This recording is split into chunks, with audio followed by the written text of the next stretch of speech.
Good afternoon, and welcome to the spring and concluding installment of Season 6 of Red Talks. I'm really grateful to gather with you today. Red Talks, Uncommon Voices on Topics That Matter, serves as Seattle University's quarterly Inclusive Excellence Speaker Series. The series features faculty voices and thought leadership on a range of topics across disciplines.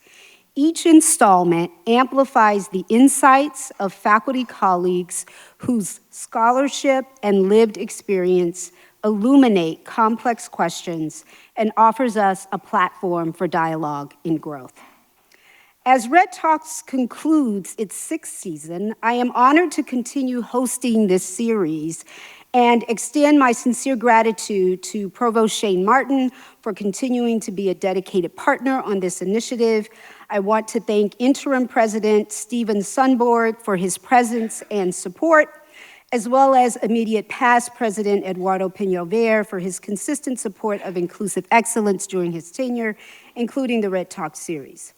Importantly, I want to thank the campus collaborators whose efforts make this series possible.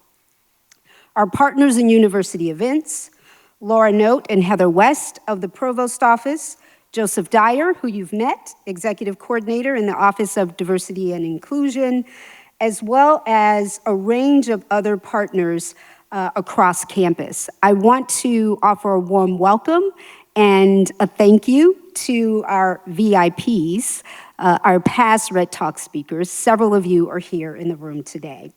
And of course, I want to extend deep gratitude to our external partner, Freshmade, who understands this vision and captures it so beautifully. These 6 seasons have garnered moments of discovery, clarity, and hope, touchstones as we continue to move forward as a university. Now, let's take a brief moment to take a look back at what we've co-created together.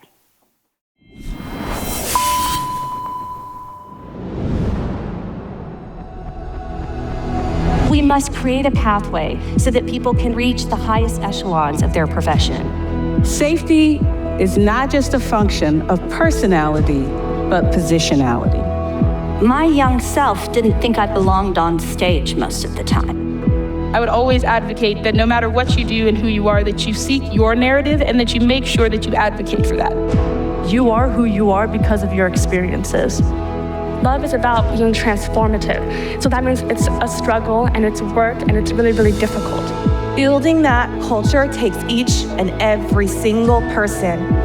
As a 6-year-old boy, my grandmother sat me down and explained to me that much of my life as a Black man would be about survival. What we learn from many trauma specialists is that these issues are deeply intertwined and imprinted in our bodies. I think we're encouraged to believe that someone else is coming to save us. And that is just not happening. We do not have to be helpless in the face of technologies like AI. Equity justice work requires a plan as complex, as nuanced as racism itself. The issues that we face require new perspectives. The university's high-stakes call to the common good calls us to the things not yet fully realized in this world. We must take our work into the community and let everyone know that they belong here. I've always thought if any university should be doing this, Seattle University should be doing this.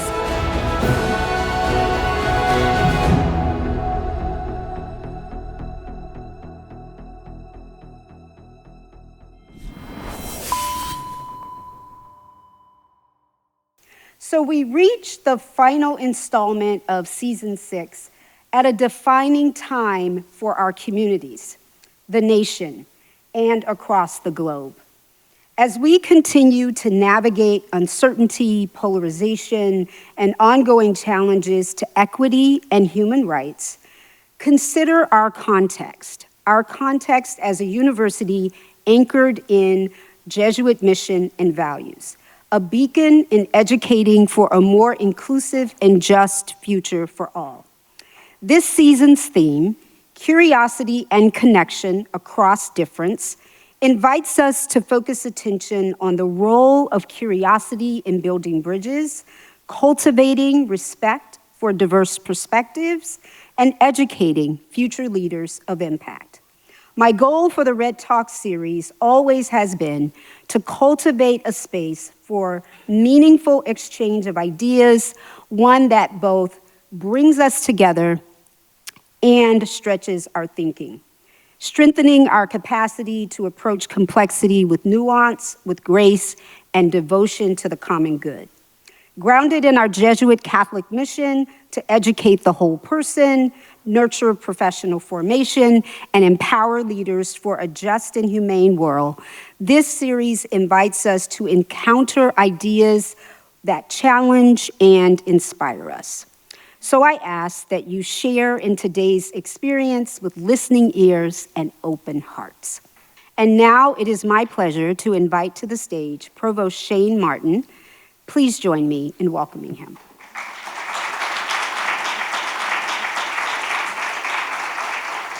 Good afternoon and welcome to everyone. It's so wonderful to see our community gathering as we conclude the 6th season of Red Talks.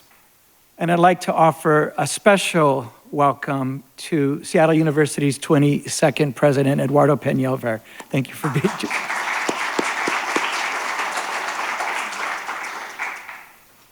I'm very proud as Provost to co-host this series with Vice President Natasha Martin and the Office of Diversity and Inclusion. Guided by scholarly and creative works of our faculty across a range of disciplines, Red Talks offers a valuable opportunity to listen, learn, and engage with curiosity around some of the most interesting yet often difficult challenges of our times. As a professional learning community in the Jesuit tradition, it is our responsibility to engage ideas from multiple perspectives in pursuit of knowledge, truth, and justice. And we aim to do so with respect and openness. Confronted with new and complex challenges that require creative and thoughtful solutions, therein lies both an opportunity and a calling to lean into our role as a university committed to inclusive academic excellence. Through avenues like this speaker series, we collectively engage, educate, and challenge ourselves. We open the door to expanding our thinking and our imaginations towards productive action in building a more just and humane world.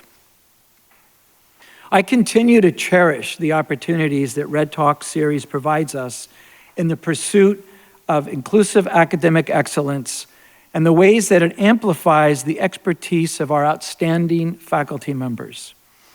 Over these past 6 seasons, we've heard from a number of teacher scholars on a range of thought-provoking topics. Today's segment will add to this amazing body of work. It's now my honor to introduce today's speaker who will conclude this important season of Red Talks. Professor Sital Kalantry is professor of law and the founding director of the Roundglass India Center. She is an expert in comparative law, business and human rights, and feminist legal theory. Her latest book, Court on Trial, published by Penguin Press, uses originally developed data to improve transparency and the function of the Indian Supreme Court. Her prior book, Women's Rights and Migration, reveals how stereotypes of Asian Americans and acontextual information about India were used to pass abortion-restrictive legislation in many states. She is a regular media commentator on reproductive rights, law in India, and human rights issues. Her writing has been cited by the US Supreme Court and the Indian Supreme Court. Professor Kalantry teaches business and human rights, comparative constitutional law, and contract law. She founded the Cornell International Human Rights Clinic, the University of Chicago International Human Rights Clinic, the Avon Global Center for Women and Justice at Cornell Law School, the Cornell India Law Center, and the Roundglass India Center here at Seattle University, which is an interdisciplinary center focused on the study of contemporary India and Indian Americans. Professor Kalantry has won awards for her scholarly endeavors, including Roundglass Center's original podcast, The Daisy Roots and Roots, which she hosts. Professor Kalantry has degrees from Cornell University, a bachelor's, the London School of Economics, a master's, and her Juris Doctorate from the University of Pennsylvania Carey Law School. Please join me in welcoming to the stage Professor Sital Kalantry.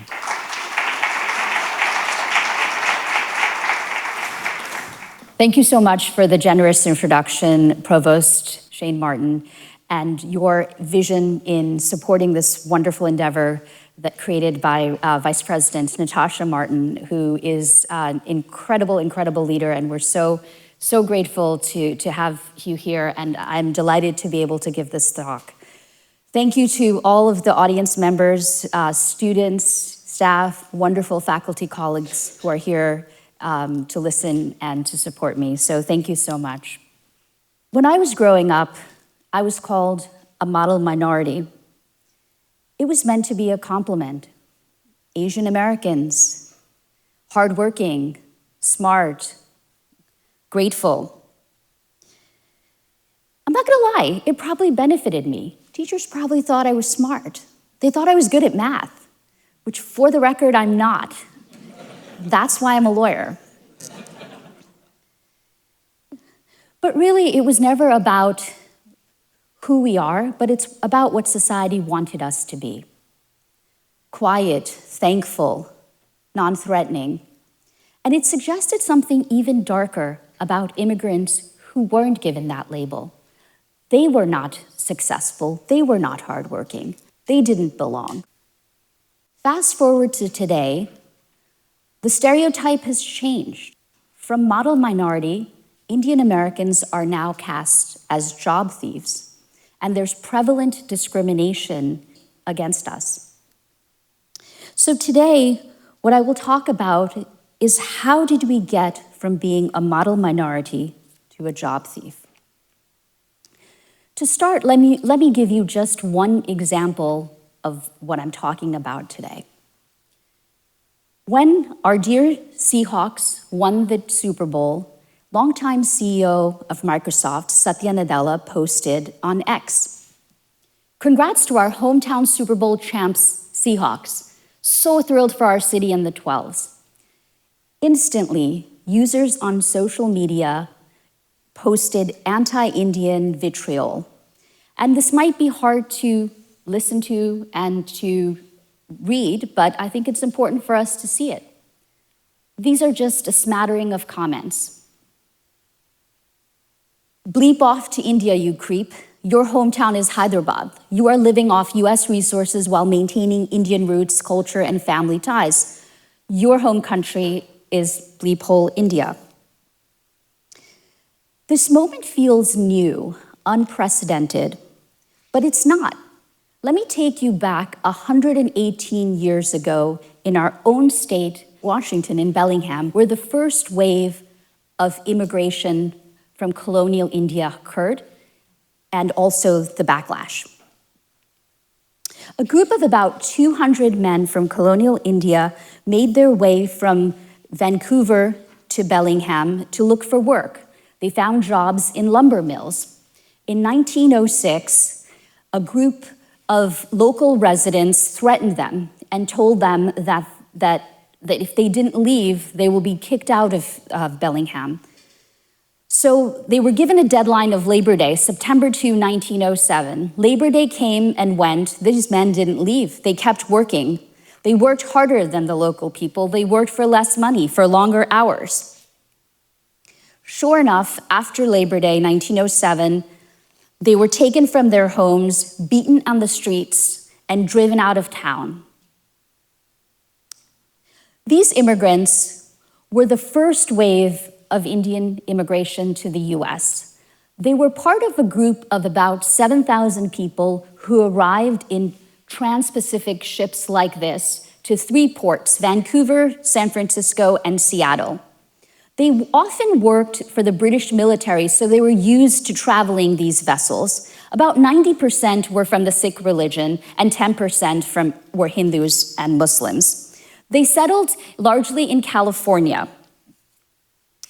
And just when they wanted to get married and find people from their own country, in 1917, the United States passed the Asiatic Barred Zone Act, which effectively prohibited immigration from all parts of Asia. So what did they do? They worked on the fields with Mexican women who had left Mexico after the 1910 revolution, and they created families. They had shared lives and shared labor. And this is what solidarity looks like, not erasing differences, but holding them together in the face of societal discrimination. They created vibrant community in California, and even a fusion cuisine, as this advertisement from Yuba City cites. You can see it says, "Try our roti quesadillas." These immigrants, now that they were settled in the US and married, they wanted to naturalize, they wanted to become citizens, but there was one problem. The 1790 Act that was passed by the first Congress stated that only free white people could become naturalized citizens. Of course, it was amended after the Reconstruction to also allow people from Africa, but it did not include Asians. Nevertheless, one man fought for citizenship and brought his case all the way to the Supreme Court, Bhagat Singh Thind. He arrived in Seattle in 1913 and joined the US military, as you can see, training in Camp Lewis, Tacoma, Washington. At that time, anthropological and other scientific theories found that people in South Asia were categorized as Caucasian because they were descendants of Aryans. So his argument to the Supreme Court was simple. The law says only white people can become naturalized citizens. Science says I'm Caucasian, so therefore I'm eligible. What did the Supreme Court say? Nope, you're not white. Look at you. You don't assimilate. We don't care what science says. We care what the common definition of white is. And under that definition, you do not qualify. Case denied. The damning part is just a couple of months earlier, the same Justice, Sutherland, decided another case brought by this man, Takeo Osawa, who also fought for citizenship. He said, look at me, I'm white. I should qualify for citizenship according to the 1790 law. And the court said, no, no, no. You may look white, but science says Japanese people are not Caucasian. So therefore, case denied. Let that sink in. Reading these cases together, in Thind, the court rejects science when it would grant an Indian immigrant citizenship, and in Osawa, the court defers to science to deny a Japanese immigrant citizenship. The Supreme Court wasn't interested in the uniform standard, science, or the common sense definition of Caucasian. They were interested in keeping America white. The national rhetoric against immigrants, particularly in the West Coast against Japanese and Chinese immigrants, came to its height with the passage of the 1924 National Origins Act. This act created quotas for immigration in order to preserve the racial homogeneity of the United States as it was in the 1890 census, which effectively meant that people from Western Europe were prioritized and all other places in the world were not. 40 years later, something changed dramatically in this country. The Immigration and Nationality Act passed in '65. This effectively opened the door to the world's immigrants. It got rid of quotas and allowed immigrants to come into this country. Now, you might wonder, in the climate we're living in today, where we can't imagine Congress passing such a law or the president signing it, why this might have happened. Well, there's largely two explanations. One is that the civil rights movement had created this national idea that racial equality was important and that it was a problem in this country. And so this eventually led people to believe that having immigration from one part of the world and not from another part of the world was discriminatory. Secondly, newly sovereign nations, freshly independent from colonialism, including India in 1947, argued that these national origin quotas were discriminatory and wanted their abolition. And the United States wanted to appeal to these newly sovereign nations while they were in the height of the Cold War. My father was a beneficiary of this 1965 act. He applied in the US consulate in Mumbai for a green card. That's right, a green card. That's permanent residency, not a visa. And 18 months later, he was handed his immigration papers to go to New York. Arriving in JFK Airport, the immigration officer lamented a green card right on the spot and said, "Welcome to New York." When he arrived, he knew no one, had no job, had little money, but my mother soon followed. Despite all of this, they made time for civic participation. He became treasurer of the Association of Indians of America. And one of the things they fought for was representation. The United States Census at that time categorized Indians as Caucasian, even though the Supreme Court had rejected that idea 40 years ago. And this denied them the ability to be counted. In 1977, President Carter finally created a new category called Asian Indian in the US Census. That gave us representation. My parents were invited to the White House to celebrate this political achievement. They stood shoulder to shoulder with President Carter and Rosalind Carter. That is America. Then came the second wave of immigration.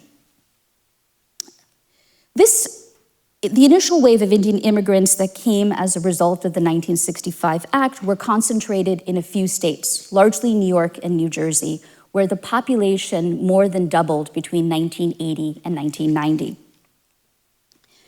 Neighborhoods seemed to change overnight. One neighborhood in Edison, New Jersey, called Little India, changed dramatically. Pizza parlors became Indian restaurants. A&P grocery stores became Indian grocery stores. Temples began to emerge. Not everyone liked this. A group calling itself Dot Busters began targeting Indian Americans between 1975 and 1993. The dot in their name referred to the bindi worn by some Hindu women. The group explained their motives and goals in a letter they wrote to the Jersey Journal. Here's what they said. "We will go to any extreme to get Indians to move out of Jersey City. If I'm walking down the street and I see a Hindu and the setting is right, I will hit him or her. We use phone books and look up the name Patel. Have you seen how many there are? They beat Indians on the streets. Harassment escalated to murder. At least 2 were killed and many others were terrorized." Today, we're living through the third wave of immigration and backlash. The Indian American population has tripled in 25 years, from 1.6 million in 2000 to 5.2 million in 2025. A significant portion of this growth is due to people who have arrived on the H-1B visa. Believe it or not, this visa was created by George Bush in 1990.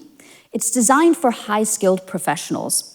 Some estimate that 2 to 3 million people have arrived in the US on this visa type from India. Amazon is the largest H-1B employer, and as many of you might notice, the Indian population in Washington state has doubled. This growth has also led to resentment. National commentators have made statements against Indians. For example, Marjorie Taylor Greene posted on X, "End Indian H-1B visas, replacing American jobs." Mark Mitchell called for the de-Indianization of Silicon Valley, asserting that sending back one H-1B developer from top tech firms is economically equivalent to deporting 10 illegal immigrants. A Palm City Bay council member demanded the deportation of every Indian and suggested that they're only here to exploit financially, enrich India, do not assimilate, drain American pockets, and destroy the South. And Coulter refers to Indians and Chinese individuals as cheaters in comments concerning these policies. As a result, President Trump has imposed a $100,000 fee on any new H-1B visa, and that has led to its dramatic decrease in applications. Now, this hate perpetrated by our national commentators has found itself to be replicated online. 680 anti-Indian posts on X have garnered 280 million views in just 2 months, ending September 2025. What are they saying? 70% frame Indians as job thieves, invaders that should be deported. There's slurs, mockery, and casual abuse that's prevalent as well. And this online hatred is also transforming into offline hatred. An anecdote documented by Stop APPI Hate from the experience of one woman. She says, I was walking from my office in Virginia towards some cafes. I was looking at my phone when I was suddenly struck on my hand by an older man. He yelled racist abuses at me, including calling me a terrorist, and go back to where you came from, and kept striking my hand every time I picked up my phone. Temples have been desecrated. In one temple in Utah, 20 to 30 bullets were shot overnight while devotees were inside. A man was killed in front of a Gurudwara in 2024. So how did we get here? A rising immigrant population, anti-immigrant rhetoric that foments hate, that's the formula for discrimination and backlash. And we've seen it in all 3 waves of Indian immigration. During the first wave, people that came from colonial India arrived against the backdrop of hostility towards Chinese and Japanese immigrants. Anti-Asian rhetoric was prevalent in the West Coast, where immigrants was seen as different and as taking local jobs. This culminated into an all-time high with the National Origins Act and the Chinese Exclusion Act, and led to the violence faced by the men from colonial India who had landed in Bellingham as well as Everett. Similarly, during the second wave of immigration, fostered by the 1965 Act, we observed that people were fearful of the change in their neighborhoods and felt driven out, decided to attack Indian Americans. These hate groups called the Dot Busters sought to gain support and local notoriety by publishing articles in the Jersey Journal. They created an environment for terror for all Indians. Many people were killed. The third wave we are living through has also been sparked by a rapid increase of immigration. People arriving as high-skilled professionals on H-1B visas, and this is largely because of STEM education in India in English, which is why that Indian immigrants are the largest recipients of these visas. Our national commentators have blamed Indian Americans for the affordability crisis and opened the door to hate, even though studies show that immigrants actually have a net positive benefit on the economy.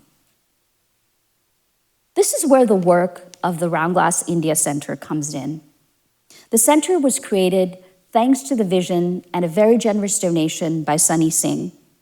Associate Director Shannon Young has worked tirelessly in the last 3 years since its inception to organize events, scholarships, travel to India, podcasts, faculty grants, and so much more.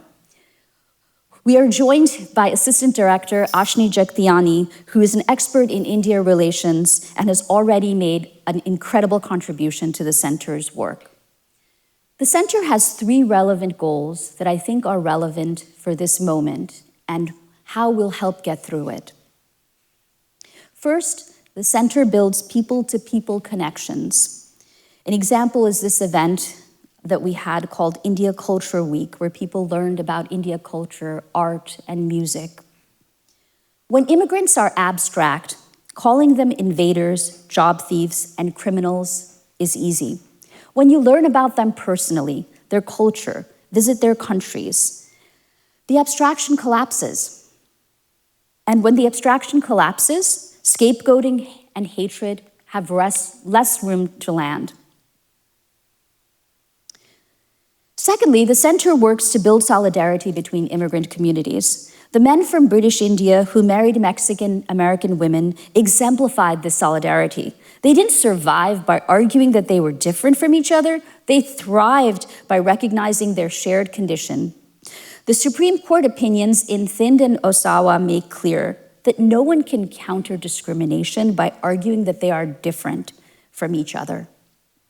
Instead, when Indian immigrant communities stand alongside Somali, Hispanic, Chinese, we are stronger to fight fear and backlash. Third, the center encourages Indian Americans to double down on their participation in the civic life and the fabric of this country. When Indian Americans serve on school boards, become political leaders, volunteer, donate to local organizations, and lead political institutions like my father did, we are working to further and sustain our democracy and claiming our place in the fabric of America. At the India Center, we believe that when you know someone's story, stand beside someone in hard times, and fight for the community and democracy you share, it becomes harder to say they don't belong here, when here is a place we helped build. Thank you.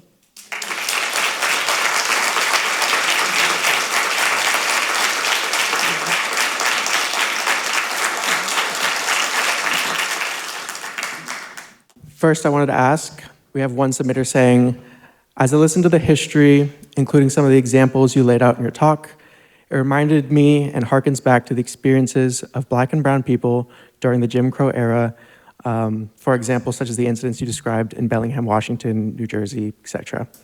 Do you see parallels with these aspects of the country's racial history?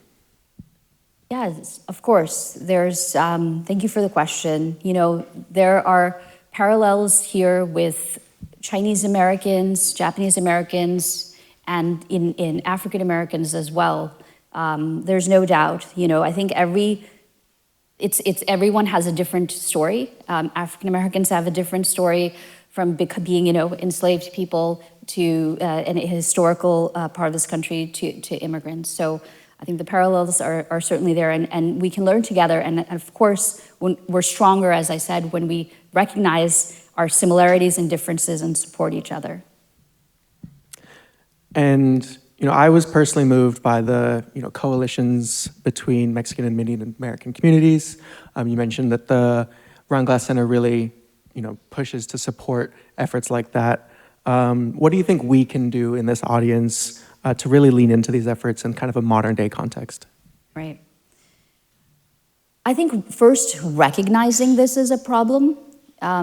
Honestly, you know, I'm not trying to say that the Indian Americans are the only community that suffers. It's lots of people, lots of immigrants. You know, the brunt of all of this is also borne by the Hispanic American community. So today I think we're all in this moment where we're trying to figure out how we can bring our country back to the place that we want it to be.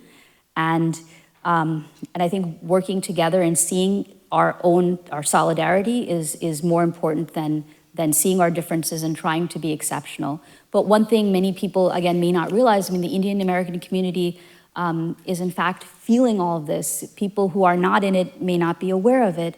For example, a survey of the Carnegie Endowment for Peace, it's like a Gallup poll-like survey, found that around 50% of Indian Americans are retreating from public life because of this online and offline hatred. They're afraid of posting signs. They're afraid of wearing Indian clothes. They're afraid of posting on social media. So knowing that this is happening and seeing the diversity of the Indian community, which is not just high-tech workers, but also people, 6% of the community is in poverty.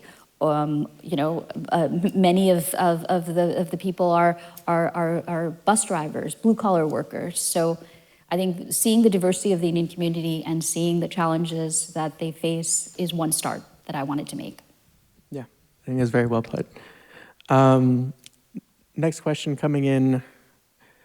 How does its Seattle location provide opportunities for the Roundglass Center? Why does this location really make a difference? Yeah, I think this is such an important question. The Indian community has grown, as I mentioned, really in the last decade, doubled, right? And so there's a real need for these conversations here that haven't been historically happening. So I think the Roundglass Center has created that space here, and where at filling a gap that I think was needed. So I'm really grateful to the team that I have, to Sunny Singh for giving us this opportunity, and all of our supporters. Next question coming in. With the severe federal tax on immigration, just generally, how can we as a university work towards a revitalization of the international education once the Trump era is over? Yeah, I think we welcome immigrants from other countries. We welcome students who want to study here. We should continue to do that. We should continue to fight for their rights, fight for their immigration status. One of the challenges, that we face in the Indian American community, even people who are on H-1B visas have a very hard time because of certain laws that have been in place of getting citizenship. So many people feel kind of in this liminal category, who are the people working, in these tech communities like Amazon. They may make a lot of money, but they don't necessarily feel like they're citizens, like they're Americans, because their waiting period is sometimes 50 to 60 to 100 years to get citizenship. So yeah, many of them, significant percent of them will die before they get citizenship, and their kids become, undocumented effectively when they're here. But one thing I also did want to mention is about birthright citizenship, and what I've been talking about here is naturalization, which naturalization is, the pathway to naturalization is defined by statute in Congress, and that's why it can change much more easily than birthright citizenship, which was given in the Constitution, and the Constitution is much harder to change. So different tracks, right, in which birthright citizenship was given to everyone, no matter what race, no matter, where you're from in 1868, but at the same time, naturalization was limited to certain categories of people. I have wanted to make clear the distinction between the two. Yeah, I think that's a good distinction. And then kind of on that topic of birthright citizenship, we have a question kind of just exploring how should the community resist the attack on birthright citizenship in kind of a legal context? Yeah, so some important amicus briefs to the Supreme Court's recent case that they've heard, Barbara versus Trump, I think, have argued that, look, what happened in Thind, I didn't tell you the entire story because it wasn't super relevant, but before Thind was denied citizenship, like 50 other Indians were given citizenship. And, there's some speculation that maybe he was denied it because he was part of a political party that was trying to get freedom for India against the British Raj. But once he was denied it, they went back and took away citizenship from all of those prior 50 people, right? So denaturalization. And that is a threat that we could face if the Supreme Court decides not to read the 14th Amendment for how it's written, which is explicitly clear. Next question coming in. In the last election that landed Trump back in the White House, the Republican Party, including prominent Indian American Vivek Ramaswamy, wooed immigrant voters to vote for Trump based on shared religious and culturally conservative values. With a backlash against all immigrants, and particularly Indian Americans, what's the opportunity for Democrats to recruit this group, which had historically voted with the Democrats? Yeah, so really interesting question that raises a lot of issues. So to address sort of one of the points of Democrats, so the Carnegie Endowment, in this survey that I cited, they also looked at the leanings of Indian Americans, and they've moved away from Trump since 2024. by a certain percentage, not a huge, but they haven't moved towards the Democratic Party.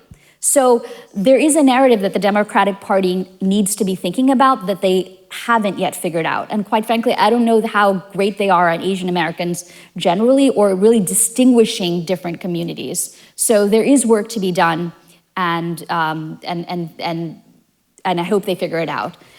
And in terms of within the community, it's interesting that you say that, right? And I think there was even tensions between the tech CEOs who clearly didn't want the restrictions on H-1B visas, and then a certain MAGA base that doesn't want anyone who's not white in America came to a clash. And so we saw that, and I guess the compromise Trump made was, okay, well, let's not eliminate it, let's just sort of restrict it highly. And then you have the Vivek Ramaswamis who are at the same time, he blames woke politics for the discrimination Indians face, and then he also faces the same discrimination, but doesn't recognize that it is maybe caused by the national commentators. So it's really an interesting dynamic. Next question coming in, just saying that this was a very thought-provoking kind of discussion about how the history of resilience and cohesiveness shows what it defines to be an American, and how the actions of marginalized groups throughout history show how marginalized groups should be treated. How might you see this in relation to rising tensions in India? For instance, the rise in separatist Sikh sovereign nation due to decades of systemic inequality or inequity and racial attacks, or even places like Kashmir and Jammu.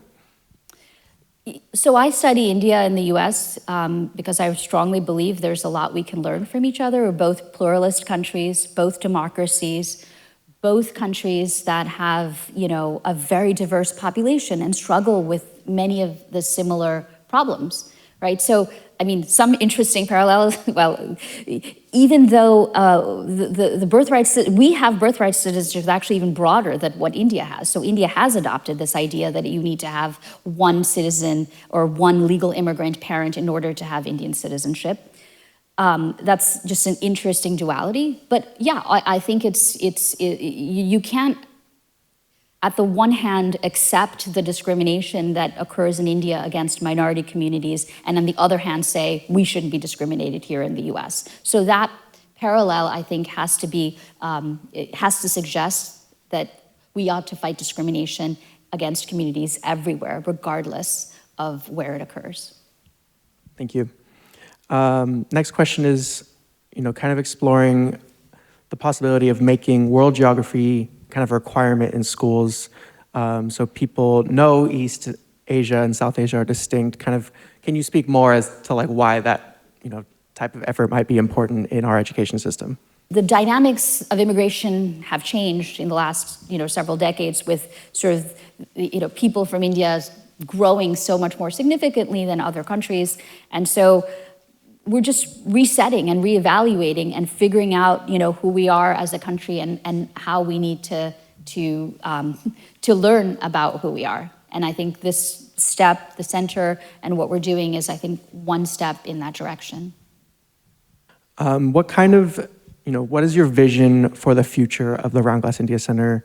What type of initiatives would you like to see implemented, moving forward? So, I'm very grateful for the support of Provost Martin, Jody, as well as our team. I think we've only been around for 3 years, and I think we've hosted over 30 speakers, several Supreme Court justices from India, House of Representatives from the US, incredible speakers. Did a trip to India. I feel like kind of proud of what we've done. Launched 2 podcasts. So I think we can just, I think there's so much more room for us to keep building. And part of the conversation we're having is, yes, we're educating, non-Indians about who we are, what we are, and how we contribute. But we're also, educating our own community about what we need to do in order to establish ourselves here, in order to ensure, right, that we don't face this continuing backlash. But I think we will get through it. I think we will get through this discrimination just like the prior waves had. You know, the Sikh communities who were driven out of Bellingham, they established themselves, they had children, they created communities. You know, my father came and the generation around him came, and I'm here standing because of that. And this third wave will eventually find a way to establish our roots and find a government that will also acknowledge the diversity of this country. Thank you.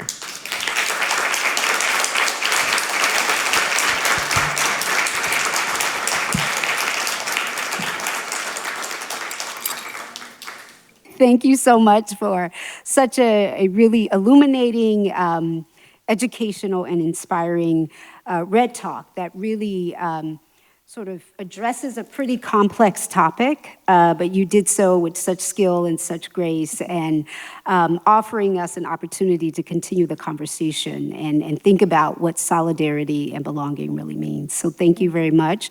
The Roundglass Center, I've said this many times, but I will say it in front of this audience, I believe is one of the most innovative and exciting initiatives on campus. So thank you for your commitment to it and the impact that it's having in Seattle and communities, extending to communities outside of the city within the region. So we have a very small token of our appreciation for you. And thank you. Please accept it as a small token of the the thought and leadership that you put into preparing for the Red Talk and saying yes to the invitation. Yep, please give it up for Professor Kalantry. Thank everyone for being here. It really is a privilege to be in community with you this way. Look forward to season 7 of Red Talks. More information coming soon, but I wish you well through the remainder of the term. Enjoy the sunshine, take good care of yourselves, and be well. Thank you.